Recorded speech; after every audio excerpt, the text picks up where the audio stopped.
अस्सलामुअलैकुम, welcome to my YouTube channel. I hope आप ठीक होंगे। आज मैं आपके साथ हार्ट पाउंड पर्सन का नेक्स्ट पार्ट शेयर करने वाली हूँ। और यस यस यस ये रियल स्टोरी है, लेकिन मैंने आपको बताया था क्योंकि ये रियलिटी में एक मेल और फीमेल की स्टोरी है, तो ज़ाहिर है मुझे इसको पीएल में कन्वर्ट करने के लिए इसमें थोड़ी सी चेंजिंग तो करनी पड़ेगी। सो आप लोग बिल्कुल भी ये टेंशन ना लीजिएगा कि मैंने इसको ओमेगावर्स क्यों नहीं बनाया। इसको ओमेगावर्स ना बनाने की भी एक वजह है जो आपको आगे चल के समझ आ जाएगी, और अगर ना समझ आए तो मैं बता दूंगी। सो बहुत सी बातें होंगी। Let's start our story. और पसंद आए तो प्लीज़ लाइक कमेंट शेयर और मेरे चैनल को ज़रूर सब्सक्राइब देना। और जो भी आपके स्टोरी से रिलेटेड क्वेश्चंस हो आप मुझसे पूछ सकते हो, नहीं तो मेरे इंस्टा पे आके मुझसे पूछ सकते हो। So let's start. वो शियान अपने पापा से बात करने के बाद चुप हो गया था, और ये सच भी था।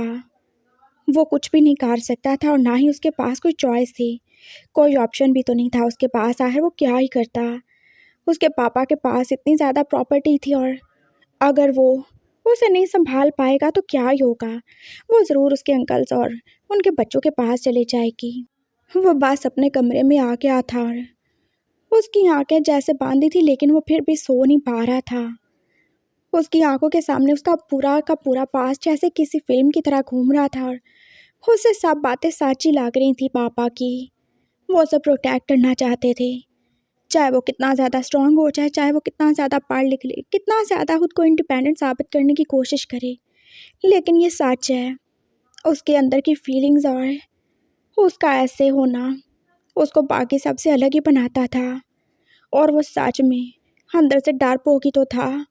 उसने अपने ऊपर जो रूड होने का पूरा कवर चढ़ा रखा था, वो भी खुद को सबसे बचाने के लिए। लेकिन ये तब तो नहीं था जब वो एक बच्चा था।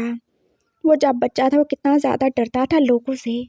हाँ, किसी को उसकी सच्चाई के बारे में पता नहीं था सिवाय उसके माँ बाप के, या शायद उसके किसी सर्वेंट्स के। लेकिन फिर भी उसे कैसे सबकी नज़रें अजीब सी फील होती थी। जबकि उसके कज़न्स उसके पास आते थे, उससे बात करते थे, या कभी ऐसे ही मजाक मजाक में उसे टच कर देते थे, उसे कितना ज़्यादा ही बुरा लगता था। वो कैसे डर से ही जाता था, और उसे उन सब से डर ही लगने लगता था। वो किसी को बताता नहीं था, और बताता भी तो कैसे। नहीं बता पाता था ना। वो अपने माँ बाप को नहीं परेशान करना चाहता। और वक्त के साथ साथ उसे पता चल ही क्या था उसका प्रॉब्लम क्या है। उसने अपनी सच्चाई को मान लिया था, उसे एक्सेप्ट कर लिया था। लेकिन अब ये सच्चाई लोगों के सामने आ जाएगी तो क्या होगा। वो तो पहले उसे जीने नहीं देते, अब क्या होगा। उसके कज़न जो सब के सब मैरिड थे, किसी ना किसी के बच्चे भी थे। उसके अंकल जो बार बार उसके पापा को प्रेशराइज करते थे कि उन्हें अपने इकलौते बेटे की शादी कर देनी चाहिए ताकि उसके भी बच्चे हों, ताकि उनकी फैमिली को भी वारिस मिल सके। लेकिन पापा क्या ही बोलते, उनका इकलौता बेटा वो तो कभी बाप ही नहीं बन सकता, और वो बनेगा भी तो क्या, एक माँ। वो इससे आगे कुछ सोचना नहीं चाहता था, और उसके आंसू जैसे गिरे ही जा रहे थे। गॉड, ये मेरे साथ ही क्यों होता है, क्यों होता है, आखिर क्यों नहीं कोई मुझे समझता। उसका यही स्ट्रेस, उसकी यही डिप्रेशन उसे आधे से ज़्यादा एक साइको पेशेंट बना ही रही थी। और पापा कितना ज़्यादा परेशान रहते थे उसकी वजह से। वो चाहते थे कोई हो जो उसके साथ उसका दुख दर्द बांटे, उसके साथ अपनी फीलिंग्स को शेयर करे, जिसके साथ उसका पापा खुश रहे, और जिसके साथ उसकी फैमिली बने, उसके अंदर की हर कमी दूर हो जाए और उसे प्यार मिले। पापा और क्या ही चाहते थे। और पापा ये भी तो अच्छे से जानते थे, कोई भी अमीर बिजनेसमैन उससे शादी क्यों करेगा, चाहे वो गे ही क्यों ना हो। अगर वो गे भी होगा तो वो एक ऐसे लड़के से शादी क्यों करेगा जो एक पूरे तरीके से लड़का ही ना हो, जो उसे वो फीलिंग ही ना दे सकता हो। और अगर वो करेगा भी तो क्यों ही करेगा। जब वो उसे बच्चे नहीं दे पाएगा तो कोई नहीं करेगा, और अगर कोई गरीब होगा तो वो भी शियान को क्यों ही एक्सेप्ट करेगा, सिर्फ इसलिए कि वो अमीर है। और क्या बोल के एक्सेप्ट करेगा कि वो सब पैसों के लिए शादी कर रहा है। हाँ, वो उससे प्यार कभी नहीं करेगा ना। और पापा यही तो नहीं चाहते थे, वो चाहते थे कोई ऐसा हो जो उसे एक्सेप्ट करे, उसकी सारी कमियों समेत। उसके पैसों की वजह से नहीं, उसके स्टेटस की वजह से नहीं, लालच में आके नहीं, बल्कि उसकी वजह से। लेकिन अभी तक तो उन्हें ऐसा कोई भी नहीं मिला था। वो मज़ीद नहीं सोचना चाहता था, उसने सारे फैसले पापा के ऊपर ही छोड़ दिए थे। हाँ, वो देख लेंगे, वो ढूंढ लेंगे उसके लिए कोई। उसकी लाइफ में कोई नहीं और ना ही उसके दिल में आज तक कोई जगह बना पाया है। उसके दोस्त थे लेकिन उन्हें उसकी सच्चाई के बारे में नहीं पता था और ना ही उसने कभी बताया था। उसकी लड़कियां भी दोस्त थीं लेकिन उनकी तरफ भी तो उसे कोई अट्रैक्शन नहीं फील होती थी। वो बात अलग ही था। उसे कोई ऐसा चाहिए था जो उसे समझ सके और पता नहीं वो उसे मिलेगा कि नहीं। सुबह हो चुकी थी और शियान आज फिर से ऑफिस आ चुका था और उसका मूड जो काफ़ी ज़्यादा ही ऑफ था। जो भी पापा के साथ कन्वर्सेशन हुई थी कल, उसके बाद तो उसका दिल बिल्कुल भी नहीं चाह रहा था किसी से बात करने को, लेकिन वो बैठ ही क्या था। उसे कितने सारे काम करने थे और आज उसकी कितनी इम्पोर्टेंट मीटिंग भी थी और उसने फिर उससे ऐसे वांगजी को ही देखा था। हाँ, पापा का चमचा बनने की कोशिश कर रहा है कि उसे जाने क्यों ही वांगजी को देख के गुस्सा आता था। कल होने वाली मुलाकात और उसके बाद एकदम से पापा का उसे जॉब पे रख लेना और फिर पापा का एकदम से उसे टेस्ट करना उसे जहर ही लग रहा था। भला मैं और इससे शादी करूँगा और ये मुझसे शादी करेगा? स्टूपिड कहीं का, थर्ड क्लास चीप कहीं का। उसने एकदम से वांगजी की तरफ देखना बंद किया था और दोबारा से अब वो अपनी प्रेजेंटेशन को ही चेक कर रहा था। मे आई कम इन सर? वांगजी जो दरवाजे पे नॉक ही कर रहा था और श्यान ने उसे गुस्से से देखा। यस कम इन सर, वो आपके पापा बॉस ने ये सारी चीज़ें दी हैं और ये कुछ फाइल्स हैं, आप इनको चेक कर ले, फिर मैं इन्हें कंप्यूटर में फीड कर दूँ। उसके बाद आपको मीटिंग के लिए रेडी होना है। हेलो, मेरी एक बात ध्यान से सुनो लड़के, मुझे पता है मुझे क्या करना है और क्या नहीं, और मुझे मेरी मीटिंग के लिए रेडी होना है ये बताने वाले तुम कोई नहीं हो ना। सर मैं तो बस बता रहा था। बता दिया, अब जा सकते हो यहाँ से। Okay, thank you sir. वो चला गया था और उसने जाते हुए कैसे मुंह बना के उसे देखा था। हाँ, मीर बाप की बिगड़ी हुई औलाद, खुद को समझता है क्या है। बस पैसे हैं इसके पास लेकिन बात करने की तमीज़ ही नहीं है। भाड़ में जाओ, मुझे क्या। शक्ल अच्छी नहीं है लेकिन बात तो बंदा अच्छी कर ही सकता है ना। नहीं, शक्ल तो अच्छी है वैसे। उसने फिर से रुक के अपने आप को ठीक किया था। हाँ, शक्ल तो अच्छी, हासी अच्छी है, लेकिन दिमाग सेट नहीं है इस बंदे का। उसने काम कर दिया था और फिर वो दोबारा से उस ऑफिस में ही आके बैठ गया था। वो अपने बॉस के पास ही बैठता था और वो सारा टाइम उसे मॉनिटर ही करते रहते थे। ये उसका दूसरा दिन था जॉब पे और वो उसे ऐसे देख ही रहे थे। वो उनके पास फिर से ही आया था जब वो उसे फिर से घूर के ही देख रहे थे। जी सर, मुझे एक बात बताओ, क्या तुम सच में गए हो? वो उसे ऊपर से नीचे देख रहे थे। आ, हाँ, मतलब सच में हूँ। देखो, अगर तुम झूठ बोलोगे तो मुझे अच्छा नहीं लगेगा। नहीं, मैं तो सच में गई हूँ। आपको बताऊँ, मेरे कॉलेज में कितनी सारी लड़कियां मेरे साथ पढ़ती थी लेकिन मुझे तो इनमें इतना सा भी इंटरेस्ट नहीं है। सच में। तो तुम्हें कैसे पता चला कि तुम गए हो? क्योंकि मुझे मेरे क्लास फेलोज काफ़ी ज़्यादा हैंडसम लगते, काफ़ी ज़्यादा अच्छे लगते थे। तो मतलब तुम प्योर नहीं हो? नहीं सर, कैसी बातें कर रहे हैं आप? ऐसा कुछ भी नहीं है, मैंने किसी के साथ कुछ भी नहीं किया, लेकिन वैसे मेरी फीलिंग्स थोड़ी लड़कियों की बजाय लड़कों की तरफ ज़्यादा अट्रैक्ट होता हूँ ना, मेरी ऐसी फीलिंग्स है थोड़ी। सही है, मुझे जान के अच्छा लगा। वो एकदम से खड़े हो गए थे और वांगजी जैसे डर गया। क्या मतलब सर? मुझे बहुत ज़्यादा खुशी हुई कि तुम गए हो व्हाट? वो जैसे उस आदमी को देख के डर गया था, उसे कुछ भी नहीं समझ आ रहा था। ओह नो, कहीं ये बॉस मुझे नौकरी पे रख के मेरी इज्जत के साथ कुछ करना तो नहीं चाहता। सर एक्चुअली मैं बहुत ज़्यादा खुश हूँ। वो एकदम से आगे बढ़ के उसे हाथ काट चुके थे और वांगजी जो के शॉक्ड ही रह गया। अब जैसे वो मेरे साथ कुछ करेंगे। Sir is everything okay? सब सही है? हाँ, सब बहुत अच्छा है, मैं बहुत ज़्यादा खुश हूँ। वो फिर से उसे जैसे हाथ काट के बोले थे और वो सच में ही खुश थे। अच्छा एक बात बताओ, तुम्हारा कोई बॉयफ्रेंड तो नहीं है ना?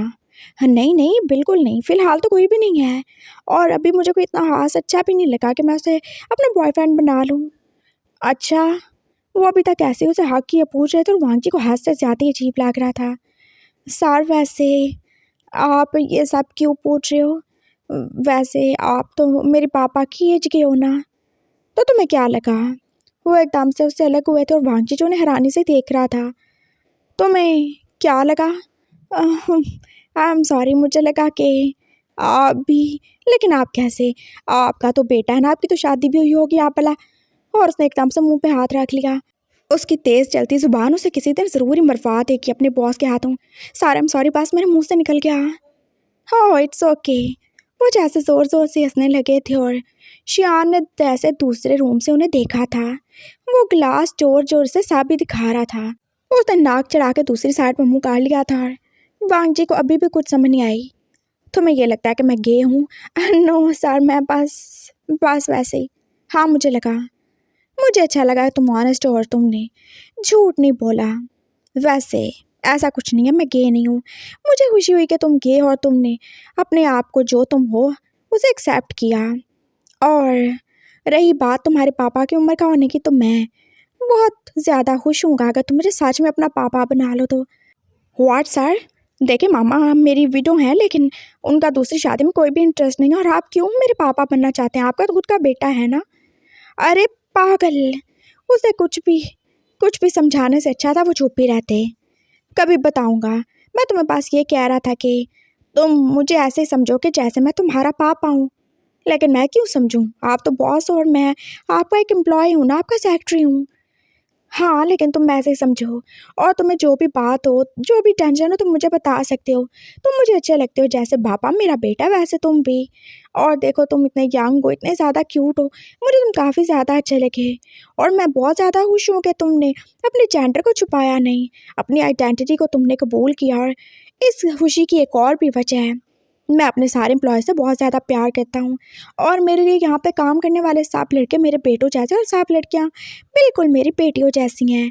और मैं बहुत ज़्यादा ख्याल रखता हूँ किसी के साथ कुछ बुरा ना हो। और जैसे कि तुम गे हो तो मतलब बाकी सारी फीमेल एम्प्लॉयज़ तो तुमसे सेफ रहेंगी ना। वो एकदम से स्माइल करके बोले थे और वांग जी जो उन्हें देख ही रहा था। हाँ फीमेल सेफ रहेंगी, लेकिन मेल्स का क्या?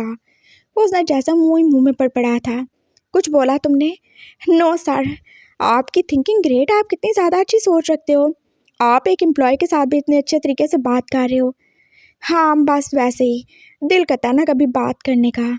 चलो शाबाश, जाओ और काम करो अपना। वैसे तुम्हें याद है ना आज हमें जाना होगा। कहाँ जाना है सर?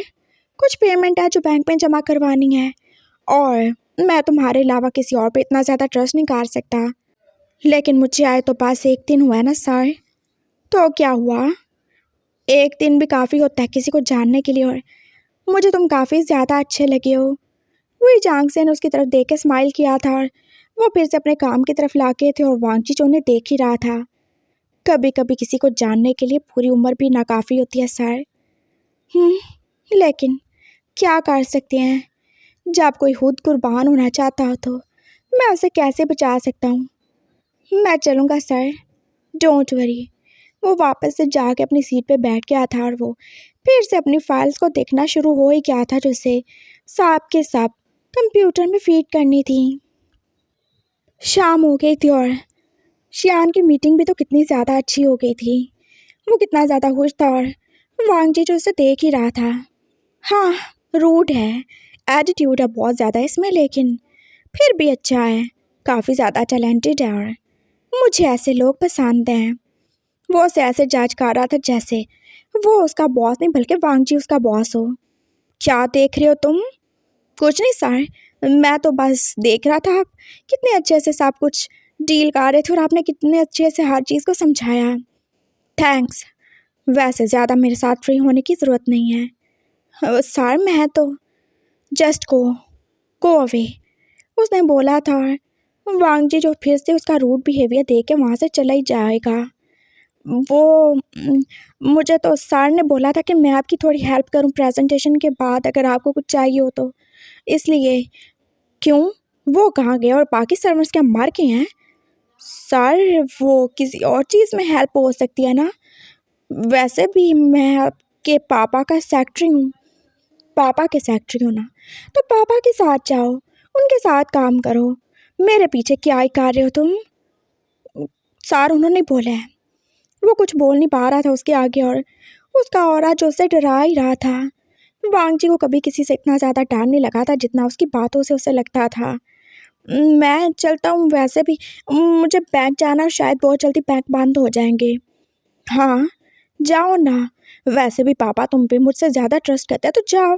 यहाँ पे खड़े क्या कर रहे हो? मेरा मुंह क्या देख रहे हो? वो शियान ने उसे डांटा था और वांगजी जो अब अपने बॉस के पीछे पीछे ही जा रहा था। वो दोनों गाड़ी में बैठ चुके थे और ड्राइवर जो कि आगे सीट ही संभाल चुका था। 9247 कोड है इसका।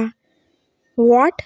उसने ब्रीफ केस की तरफ देखा था और अपने बॉस की तरफ भी। क्या हुआ? आप मुझे इसका कोड क्यों बता रहे हो? क्या मतलब? देखो मैं ना सो जाता हूँ, तो अगर मैं सो जाऊँ और हमें बैंक पहुँचने में थोड़ा लेट हो जाए तो तुम इसे खोल के खुद बैंक चले जाना और जितनी भी पेमेंट रखनी हो रख लेना, और बाकी वहाँ पे तुम्हें पता है ना कितने हमने वहाँ पे जमा करवाने हैं। लेकिन सर, जस्ट स्टॉप इट। चलो। उसने ड्राइवर को गाड़ी चलाने का बोल दिया था और वांगजी जो कि अपने बॉस को हैरानी से देख रहा था। ज़रूर उसका बॉस किसी पागल तरीन लम्हे में पैदा हुआ होगा जो उस पर हाथ से ज़्यादा के तबार कर रहा था, और वो सच में थोड़ी देर के बाद अपनी आंखें बंद कर ही चुका था और वांगजी जो कि ड्राइवर की तरफ ही देख रहा था। कोड उसे पता था और उसकी उंगलियां जो बार बार उस नोटों से भरे बैग के ऊपर ही थीं। क्या मैं इसे खोल के चेक कर लूँ? सर ने बोला था इसके अंदर पूरे के पूरे 5 मिलियंस हैं। हाँ, इतनी बड़ी रकम अगर मैं थोड़ी सी ले लूँ, मामा को भेज दूँ तो क्या हो जाएगा? हाँ, किसी को क्या ही पता चलना, और वैसे भी मैंने कुछ तो वापस ही करने हैं ना। 50 लाख में से अगर 1 लाख या 50,000 कम हो जाएंगे तो क्या जाएगा? उसका दिल जो उसे बार बार कह रहा था।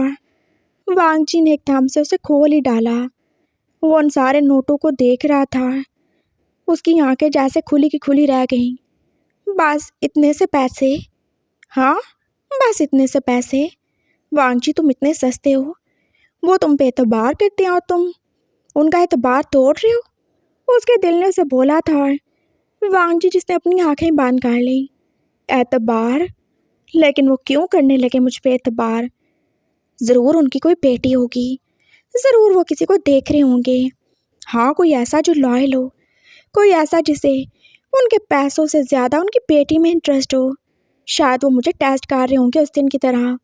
मैं इतना बड़ा बेवकूफ़ नहीं हो सकता कि थोड़े से पैसे दे के अपना ईमान गंवा दूँ। मुझे कुछ बड़ा चाहिए। वो बेटी उनकी ज़्यादा नहीं सो कम से कम 25 या 30% प्रॉपर्टी की तो मालिक होगी ना।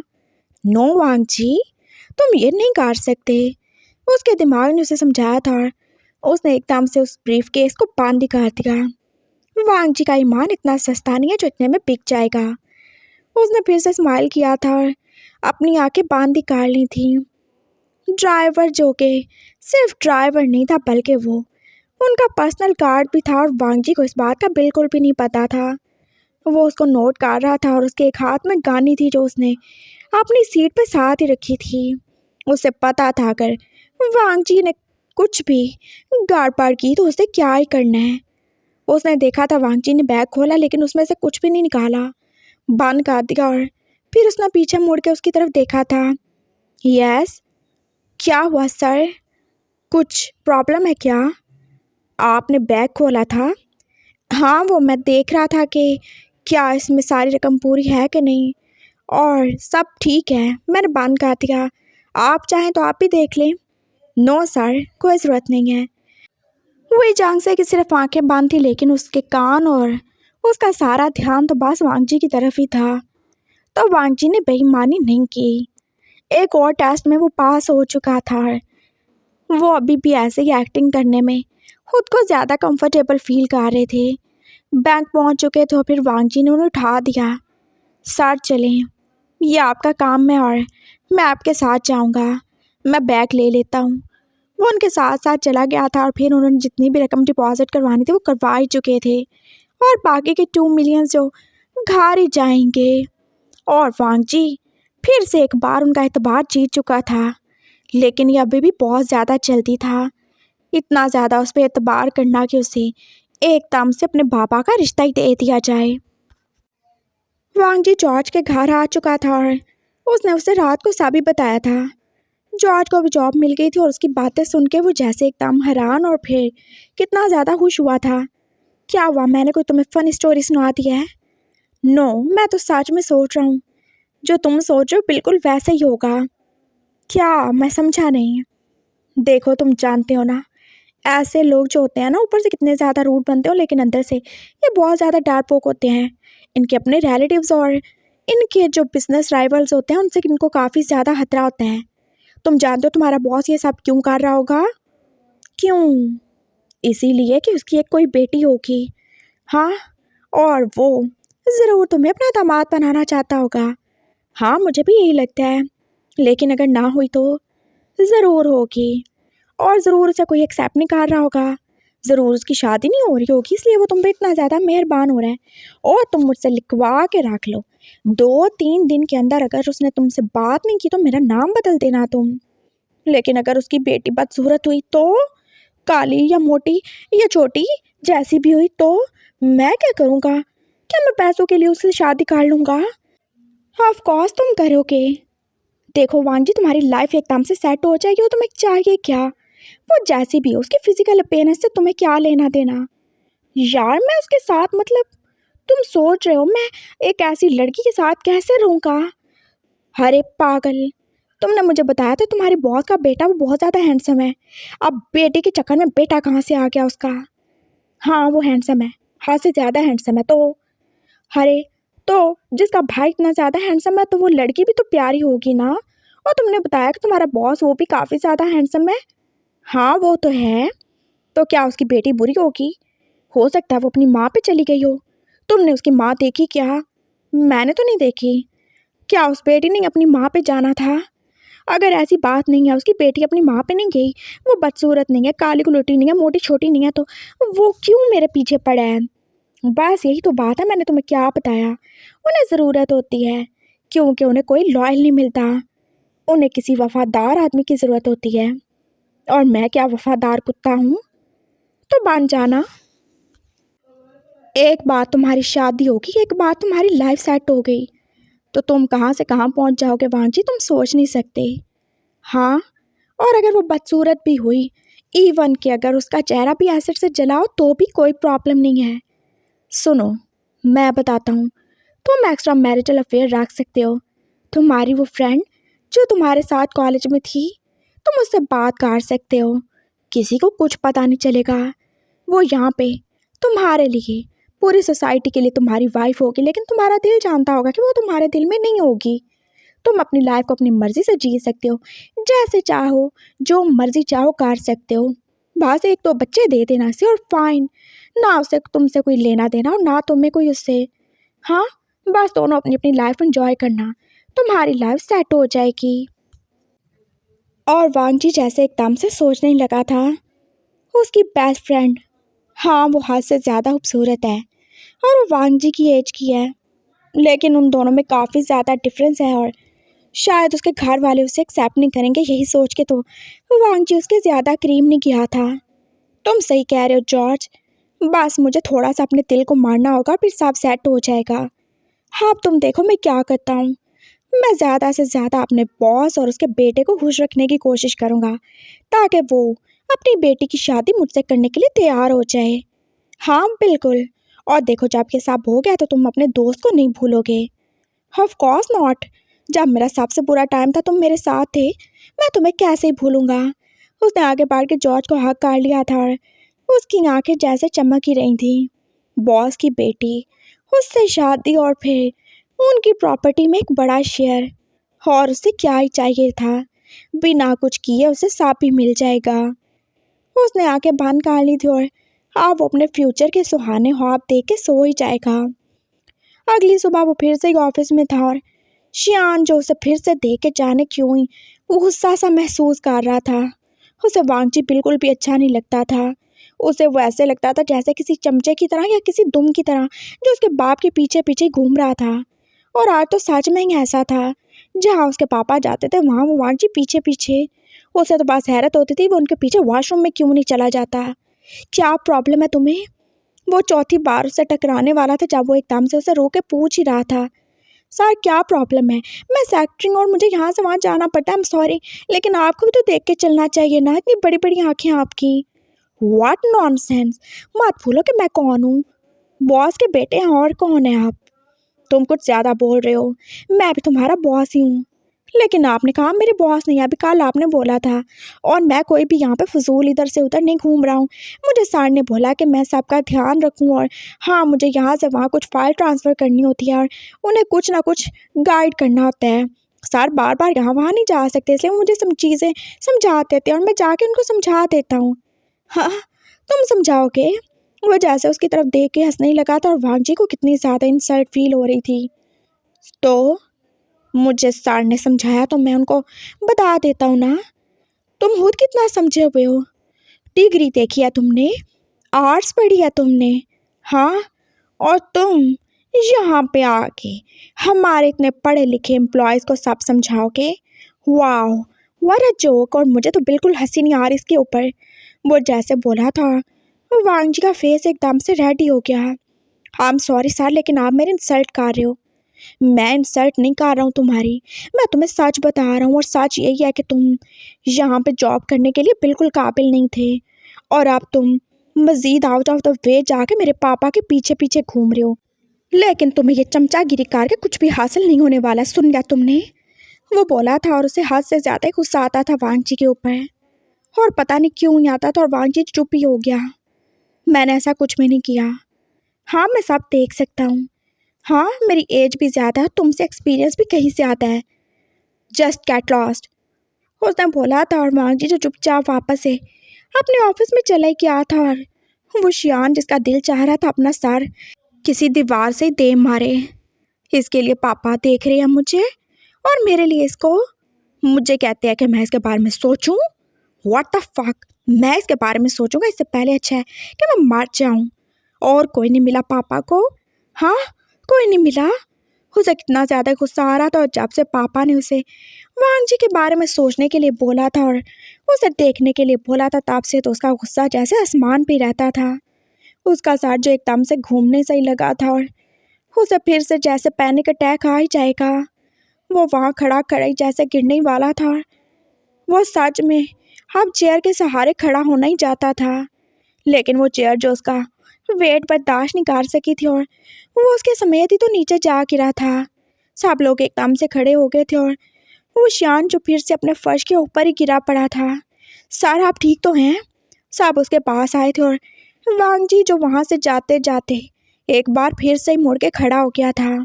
ये क्या हो गया था? मैंने तो कुछ भी नहीं किया। सर आप ठीक तो हैं? वो सब लोग जो उसके पास आए थे, और उसकी पूरी बॉडी जैसे काम सी रही थी।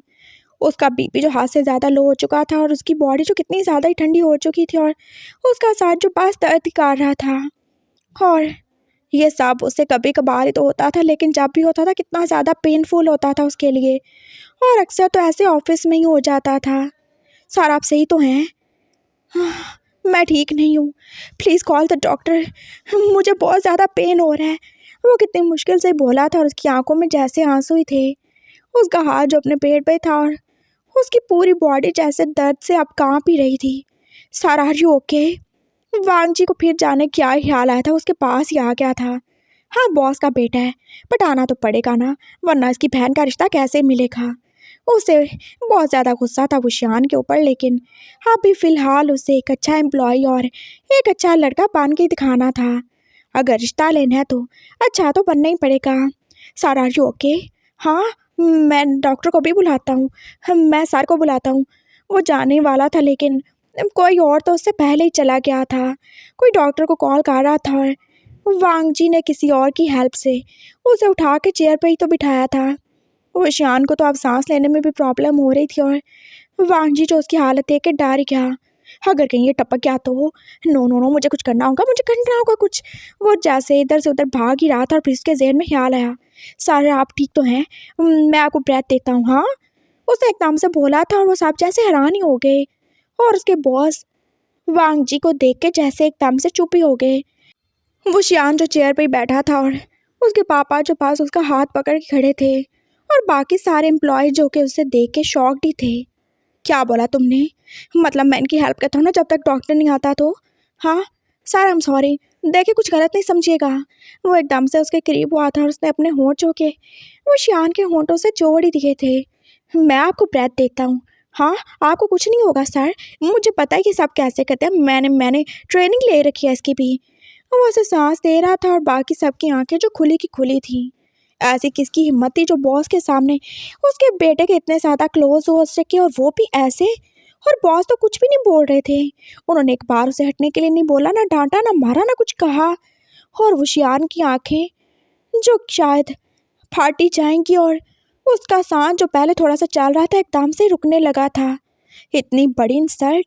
अभी उसने उसके साथ कितनी ज़्यादा बदतमीजी से बात की थी, और अब वो सबके बीच में उसके होंठों से अपने होंठों को मिला रहा था। गंदा आदमी, जस्ट स्टॉप इट, दफा हो जाए यहाँ से। उसने कितनी मुश्किल से उससे अलग किया था, उसे दूर ही धक्का दिया था।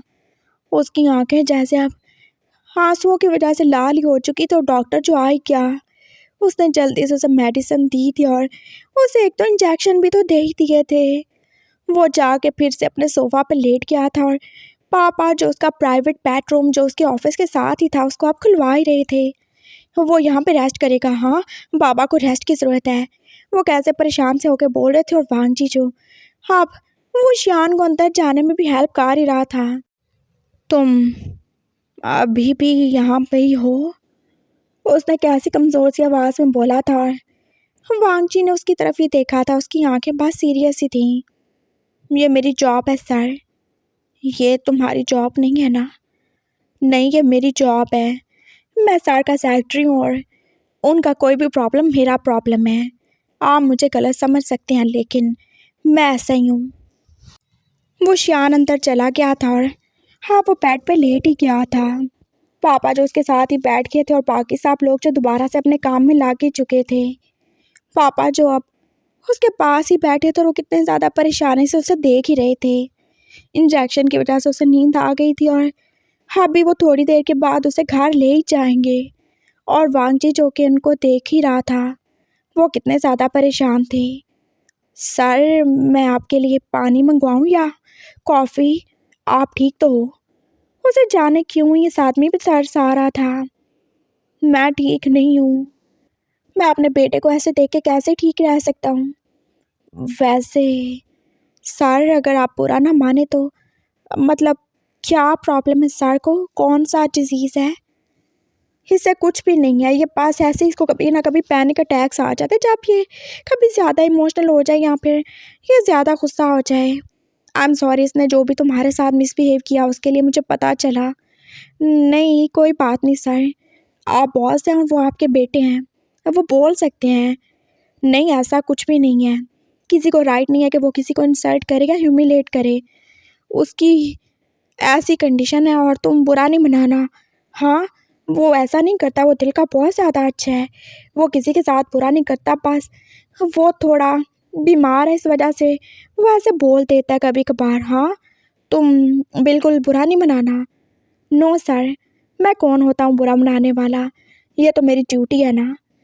वो बोल के चुप हो गया था, और बाकी सब लोग जो बाहर ही थे, और उन्हें हैरत हो रही थी वांगजी अभी तक बाहर क्यों नहीं आया।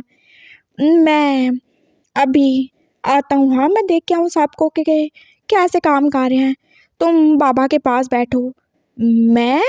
वांगजी जो एकदम से हैरान ही हो गया था। हाँ, तुम सेक्रेटरी नहीं हो मेरे क्या? तो मेरे पीछे से मेरे काम कौन ही करेगा? मैं बस 5 मिनट में आता हूँ। बस बाबा का ध्यान रखना। अगर वो उठ जाए तो उसे पानी दे देना, मैं बस आ रहा हूँ। और वैसे भी 10 मिनट ही रह गया, उसके बाद तो ऑफ होने ही वाला है। Yes sir. वो बाहर चले गए थे, और अब उस रूम में बस वांगजी और वो शियान ही तो थे। वांगजी जो बैठ ही गया था, और फिर इसे एकदम से ख्याल आया, ज़रूर इसकी बहन आती होगी इसे ऑफिस में मिलने। हाँ, वो ज़रूर परेशान होगी कि उसका भाई इतना ज़्यादा बीमार हो गया। मुझे खुद को रेडी करना चाहिए। उसने इधर उधर देखा था, और कोई भी तो उसे देख नहीं रहा था। हाँ, कोई भी नहीं है। वो एकदम से उठ गया था, और वो जैसे उस पूरे रूम में इधर से उधर घूम ही रहा था। बाबा तो सोए पड़े हैं, जैसे मरे ही पड़े हों। मैं कुछ अपना ना सेटिंग कर लूँ। वो आ गया था मिरर के सामने, और उसने देखा था वहाँ पे कितना कुछ ही तो था। उसने अपने बाल सेट किए थे, और उसके ऊपर कितना सारा परफ्यूम भी स्प्रे कर लिया था। ये अच्छा है, ज़रूर बाबा को भी पसंद होगा। उसने एकदम से स्माइल करके खुद को देखा था, और खुद को वो कितना ही ज़्यादा अच्छा लग रहा था। बस आने दो इसकी बहन को, देखना कैसे मुझसे इम्प्रेस हो जाएगी, और क्या ही फिर होगा ना। फिर मैं देखना तुम्हारा बहनों ही बन जाऊंगा, तुम मुझे कुछ नहीं बोल पाओगे। वो एकदम से वुशियान के करीब आया था और उसके होंठों पे स्माइल ही थी। हाँ, फिर देखूंगा मैं तुम्हें साले। टिक टिक 1 टिक टिक 2, बस आती होगी तुम्हारी बहन। वो फिर से इधर से उधर घूम ही रहा था, उसके बैठ के चक्कर ही लगा रहा था। और ये सब कोई देख रहा था और वो वी चांग से ही थे। इस कमरे का कैमरा जो कि ऑन था, वो ये सब कुछ अपने मॉनिटर पे ही देख रहे थे। हाँ वांग जी, वो सच में ये है। वो कैसे उनके बेटे को इम्प्रेस करने के लिए खुद को अच्छा बना रहा है, कैसे वो फिक्रमंदी में उसके आगे पीछे घूम रहा है और वो बैठ भी नहीं पा रहा टेंशन में। हाँ ज़रूर ज़रूर, मेरा बेटा उसे अच्छा लगता होगा। वो कितने ज़्यादा खुश हुए थे और अब तो उन्हें और ही ज़्यादा आसान लग रहा था वांग जी से वुशियान के लिए बात करना। और वांग जी जो फिर बैठ ही गया था। 5 मिनट हो गए लेकिन ना तुम्हारा बाप आया ना तुम्हारी बहन। कितने ज़्यादा लापरवाह लोग हैं। हाँ, ऐसे ही गैर आदमी के साथ तुम्हें कमरे में छोड़ दिया। बट वेट, मैं कौन सा गे हूँ और ना ही तुम लड़की हो जो तुम्हें मुझसे खतरा हो। और वैसे भी तुम तो हो ही बेहोश, तुम क्या ही कर लोगे। नहीं, तुम तो सो रहे हो। मैं भी पागल हूँ, भला क्या ही बोल देता हूँ, फिर मुझे बाद में ख्याल आता है। वो उससे बात कर रहा था और फिर उसने एकदम से जैसे वो शियान के फीचर्स पे गौर करना शुरू कर दिया। वैसे तुम्हारी बहन बदसूरत तो नहीं होगी ना। चलो, हो सकता है तुमसे थोड़ा कम फेयर होगी। हाँ, या उसकी नाक थोड़ी ज़्यादा छोटी सी होगी, या उसकी आंखें तुम्हारे जितनी बड़ी नहीं होंगी, या उसके होंठ जो तुम्हारे जितने प्यारे नहीं होंगे। लेकिन होगी तो प्यारी ना फिर भी। हाँ, वैसे मुझे तुम काफ़ी ज़्यादा अच्छे लगते हो। वैसे वाले अच्छे नहीं, क्योंकि मैं असल में कोई गे थोड़ी हूँ। मतलब तुम मुझे अच्छे लगते हो। तुम मतलब डिसेंट हो, तुम इतने ज़्यादा हैंडसम हो। और सच में मुझे तो हैरत होती है, तुमने अभी तक शादी क्यों नहीं की। किसी लड़की का तुम पे दिल क्यों नहीं आया। खैर, मुझे क्या, मुझे तो तुम्हारी बहन से लेना देना ना। हाँ, वैसे एक बात बोलूँ, माइंड तो नहीं करोगे। अगर मैं सच में गे होता ना, तो मैं ज़रूर तुम्हें पटाता और फिर मुझे सार की ज़्यादा प्रॉपर्टी मिलती। लेकिन क्या कर सकते हैं ना, मुझे तो लड़कों में इंटरेस्ट ही नहीं है। इतना सा भी नहीं, चाहे वो कितने ज़्यादा ही प्यारे क्यों ना हो। और तुम्हारी तो बात ही अलग है, तुम तो इतने ज़्यादा रूड भी हो। तुमने मेरे साथ कितने ज़्यादा बुरे तरीके से बात की।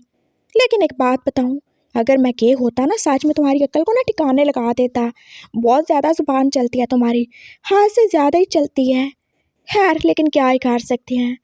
वो खुद से कितनी सारी बातें कर रहा था, फिर वो बोल बोल के थक ही गया। उसे बेचैनी सी हो रही थी। आखिर कोई आ ही क्यों नहीं रहा। बॉस भी नहीं आ रहे, उनकी बेटी भी नहीं आ रही, कोई और सर्वेंट भी नहीं आ रहा, कोई एम्प्लॉय भी नहीं आ रहा। क्या वो सब इसे भूल गए। क्या ये ऐसे ही पड़ा रहेगा, क्या कोई नहीं आएगा। उसे एकदम से उसकी फिक्र ही हो रही थी। अगर ये ऐसे पड़ा पड़ा मर गया, अरे छुट्टी भी होने वाली है, मुझे घर भी जाना है। उसने अपनी वॉच पे टाइम देखा था। वी जंग से जो उसकी इस हरकत को कुछ और ही समझे थे। उसे वो शियान की फिक्र हो रही है। वो अपनी घड़ी को देख रहा है। उसे फिक्र हो रही है कि वो उठ क्यों नहीं रहा। God, I love this boy. Wangji ने वो शियान की सांस चेक करने के लिए जैसे उसके नाक के करीब हाथ किया था और वो चाल ही तो रही थी। अरे उठ जाओ ना, देखो घर नहीं जाना तुमने, तुम्हारी बहन नहीं आई, तुम्हारा बाप भी नहीं आ रहा। हेलो, वो उसके फेस पे टैप कर रहा था और वी चांग से जैसे परेशान ही हो गए। सांस नहीं आ रहा क्या, उठ नहीं रहे हो तुम। ऐसा भी कौन सा इंजेक्शन तुम्हें लगा दिया जो तुम हिल जुल भी नहीं रहे हो। ऐसा भी कौन सा तुम्हें दौरे पड़ गए हैं, उठ भी जाओ। वो कितने ज़ोर से उसके फेस पे टैप कर रहा था, लेकिन उशान जो कि गहरी नींद में था। मुझे लगता है कि फिर से मरने वाला हो गया है। अगर ये मर गया तो इसका बाप मुझे तो नहीं छोड़ेगा। वो बोलेगा मैं तुम्हें इसके पास छोड़ के गया था और तुमने इसे मरने दिया। हो गॉड, आई एम सॉरी। मुझे फिर से इसको सांस देनी पड़ेगी। हो गॉड, मुझे कितना ज़्यादा बुरा लगता है कि लड़का होकर एक लड़के को किस करना। लेकिन ये किस थोड़ी है, मैं तो इसकी हेल्प कर रहा हूँ ना। हाँ, I am sorry God, I am sorry, I am sorry. वो फिर से उसके करीब हुआ था और उसने फिर से अपने होंठ उसके होंठों पे राखी दिए थे। लो, अब तो उठ जाओ, खुदा का नाम है उठ जाओ। उसने फ्रस्ट्रेशन के मारे वो शियान के होठों पे जोर से बाइट की थी और उसने एकदम से आंखें खोल दी। उसने वांग जी को अपने ऊपर देखा था और तभी दरवाज़ा ही खुला था। पापा, वो कितनी मुश्किल से बोला था और वांग जी जो एकदम उससे दूर ही हुआ। उठ गए आप सर, मैं तो आपको बचाने के लिए सब कर रहा था। वो शियान, जो एकदम से उठा तो उसकी आंखों में जैसे गुस्सा ही था। हाउ डे यू हाँ। उसने 2 थप्पड़ जो रख के वांगजी के मुंह पे मार दिए थे और पापा जो आगे उसे रोक ही रहे थे। क्या हुआ वशियान, ऐसे क्यों कर रहे हो तुम? पापा, इसकी हिम्मत कैसे हुई? इसने मुझे दूसरी बार। ओह गॉड। वो जैसे बैठ ही गया था और वांगजी जो अपने दोनों साइड पे हाथ रख के उसे देख ही रहा था। थप्पड़ क्यों मारा? मैं तो हेल्प कर रहा था ना। किसी ने मांगी तुमसे हेल्प? हाँ, मांगी क्या? वांगजी जो फटी फटी आंखों से उसे देख ही रहा था और दरवाजे के पीछे खड़े वो सारे एम्प्लॉयज़ भी तो उसकी इंसल्ट देख ही चुके थे। उसकी आंखें रेड थीं और वो शान जो अभी तक बेड पे बैठा बस आंसू ही बहा सकता था और उसे कितनी ज़्यादा हैरत हुई। वो एक मर्द हो के, इतना बड़ा लड़का हो के, उससे बड़ा हो के, उससे ज़्यादा पोजीशन पे हो के बस इतनी सी बात पे रो रहा था और उसके पापा जो उसे समझा ही रहे थे। इट्स ओके पापा, नो इट्स नॉट ओके, मुझे घर जाना है और कल से मुझे ये बंदा यहाँ पे ऑफिस में नज़र नहीं आना चाहिए पापा, नहीं आना चाहिए।